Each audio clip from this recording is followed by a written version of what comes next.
Национална агенция за сигурност Телепол представя пълен конфигуратор за SmartSOT. Пълен конфигуратор е инструмент за детайлно калкулиране цената за охрана. С пълен конфигуратор се достига до цената за охрана с SmartSOT след подробно описание на имота, избор на ползваните услуги и условията по договор. Първо се въвежда името на населеното място, където се намира имота за охрана. Отбелязва се типа на охранявания имот – жилище, административна сграда, стопанска сграда или търговски обект. Указва се броят на помещенията за охрана. По подразбиране има едно помещение за охрана.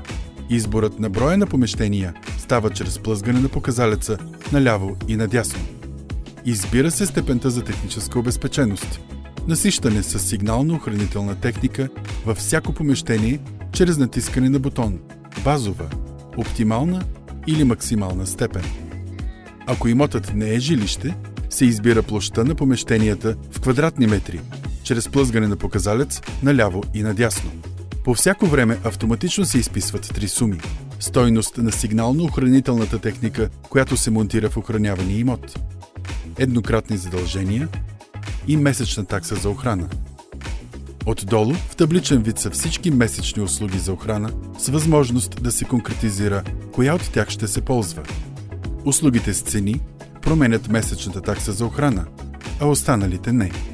Избраните услуги се изписват с бял текст върху син фон. Останалите се изписват с черен текст на бял фон. Месечните SmartSOT услуги са групирани в 9 групи. Първата група са главните SmartSOT услуги. Централизирано наблюдение е основна услуга и не може да бъде отказана. Следващите услуги могат да се избират: незабавна помощ, реакция на автопатрул, техника, собственост на Телепол. Втората група е SMS известяване. Клиентът получава съобщения при определени събития в охранявания имот, като избира между SMS на брой или SMS абонамент. Цената съответно е за всеки един SMS или е пакетна, месечна. Третата група е обаждане по телефон. Клиентът получава обаждане при определени събития в охранявания имот, като избира между обаждане по телефон на брой или обаждане по телефон абонамент. Цената съответно е за всяко обаждане или е пакетна, месечна. Следващата група е техническо обслужване. Поддръжка на сигнално-охранителната техника, профилактика или отстраняване на повреди при необходимост. Може да се избере техническа поддръжка на посещение или на абонамент. В първия случай се заплаща всяко посещение, а във втория – месечен абонамент. Следващият избор е начин и място на плащане. Избира се между плащане по банков път, плащане в брой при клиента, плащане по друг начин или плащане в брой в Телепол. По подразбиране Телепол издава фактури всеки месец, но срокът за фактуриране може да бъде за 3, 6 или 12 месеца. Плащането може да бъде в текущия месец, в следващия месец или плащане след 2 месеца. Клиента избира своя срок за плащане. Договорна отговорност. Тук може да се избира каква ще е годишната отговорност на Телепол: 500, 1000, 2000 или 3000 лева. Следващият избор е срок на договора за охрана, т.е. срокът за ползване на SmartSOT.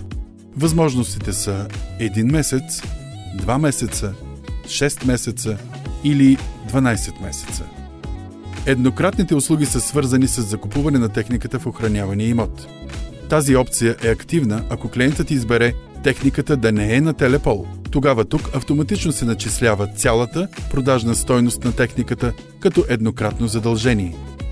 Последното поле е вид поръчка. Това са сроковете за монтаж на сигнално-охранителната техника в охранявания имот. Заплащат се експресна и бърза поръчка. Обикновената поръчка не се заплаща. Пълният конфигуратор ви дава възможност сами да моделирате услугата, която най-добре отговаря на вашите потребности. Имате свобода да определяте сами кои елементи на системата за охрана с SOT да ползвате, като динамично включвате и изключвате част от тези елементи. Клиентите на Телепол SmartSOT сами определят каква услуга получават и знаят точно за какво плащат.